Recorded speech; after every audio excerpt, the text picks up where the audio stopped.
benevolent occupation, some Israeli invention, as if we can control you and you will take it.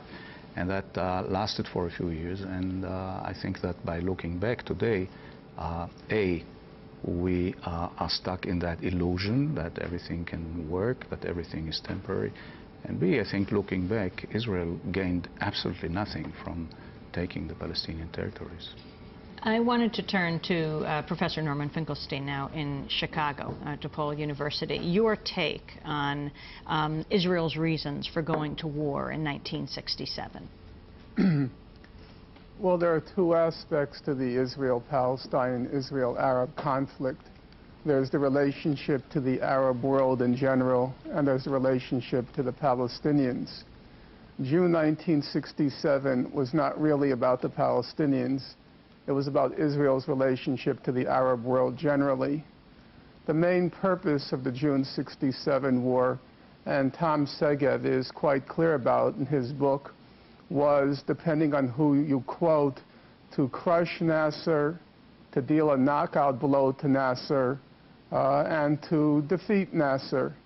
The Israelis, in particular Ben-Gurion, feared that in the Arab world there would emerge a leader. Norman, Nasser being the president of Egypt. Excuse me? Nasser being the president of Egypt. Yes. The Israelis, in particular David Ben-Gurion, the first prime minister, feared from early on that an equivalent to Ataturk in Turkey would emerge in the Arab world, namely a secular nationalist leader who would modernize the Arab world. And so from early on, the Israelis were dead set on defeating Nasser and dealing a blow to him. Already by 1954, the Israelis were trying desperately to provoke a war with Nasser. Unfortunately for the Israelis, Nasser didn't take the bait. And in 1956, they launched an invasion with the British and the French. Now, come 1967, through a concatenation of events, a new opportunity arose to knock out Nasser, and that was the chief aim in '67. An ancillary aim was to conquer various parts of various areas bordering Israel, namely the West Bank, the Sinai, and the Golan. But that wasn't the primary goal. The primary goal was to deal a death blow to Arab nationalism, to pan-Arabism. Tom Segev, would you share that analysis? I don't know what book Mr. Finkelstein has read. He has not read mine. That is not what it says in my book. I distinguish between three wars: war between Egypt, between Jordan, and between Syria, and these are three different stories. The war with Egypt broke out primarily out of weakness, Israeli fear of a second Holocaust. One of the things I did for this book was to go to people who live in this country, and I told them, go down the basement and up the attic and look for letters which you received from Israelis in 1966, 1967. I was able to collect about 500 such letters. These are not letters written to the New York Times or anything. These are letters written from a man to his wife, from a woman to her daughter, and they reflect a genuine Holocaust fear. So it was weakness which led, no conspiracy, no geopolitical plan to crash Nasser or anything like that. It was just fear that led to the war with Egypt, and therefore the war with Egypt was inevitable. That is not the case, as I said, with Jordan and with Syria. So talking about the Six-Day War is really a misleading term. These are three different wars that were fought that week. May I reply to that? Professor Norman Finkelstein. When you're looking at a conflict of this sort, as in any other country, you have to look at it at two levels. The level of what people, the population thinks and fears, and then you have to look at the leadership.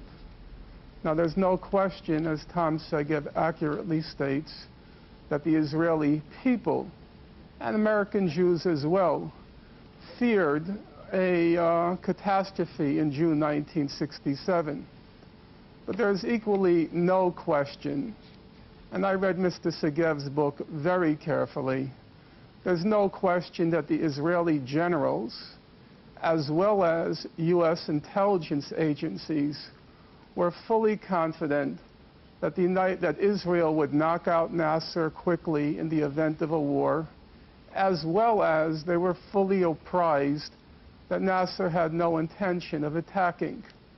Now let's look at the record. As Segev clearly points out in his book, beginning the second week in May, many Israeli officials came to the United States saying exactly what Segev said, that we're on the verge of a second Holocaust, that the Egyptians are going to attack. And on multiple occasions, U.S. intelligence agencies checked all the information using Israeli assumptions and came to two conclusions. Number one, there was no chance that Nasser would attack. And number two, if he did attack, to quote Lyndon Johnson at the end of May, you will whip the hell out of them. Now, June 1st, Israel's Major General Amit, the head of the Mossad, comes to the White House. He's also trying to feel out the Americans. And he states explicitly, we agree with all of your data and all of your projections. There was no fear whatsoever at the level of the Israeli leadership and the Israeli generals that Israel faced a second Holocaust in June 1967. That's mythology, and I think Tom Segev's book, unlike what he's saying now, punctures that mythology. Tom Segev. I'm always amazed by people who seem to know what the Egyptians really wanted, be it on the extreme left as Mr. Finkelstein or the extreme right as Michael Oren. We don't really know what the Egyptians wanted because we don't have Egyptian documents. And it's also not so important what the Egyptians really wanted. The important thing is what the Israelis thought the Egyptians wanted.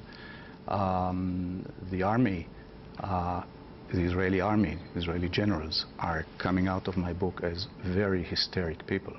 They thought that if we don't strike now, we may lose the war. And so they put very, very heavy pressure on the government. It is in fact the civilian government that says to the generals, we need to wait. We need to do everything we can to avoid the war. So I think the picture is much more composed, complicated, than just to say that the Israelis did this or that. We're going to break, and then we're going to come back to this discussion. We're talking to Tom Segev, Israeli historian and journalist. His latest book is called 1967, Israel, the War and the Year That Transformed the Middle East. Dr. Mona El-Farra is with us, Palestinian physician and human rights activist, living in Gaza, born in Gaza, does the blog From Gaza with Love. And Professor Norman Finkelstein of DePaul University. His book is Beyond Chutzpah on the misuse of anti-Semitism and the abuse of history. We'll come back to this discussion in a minute.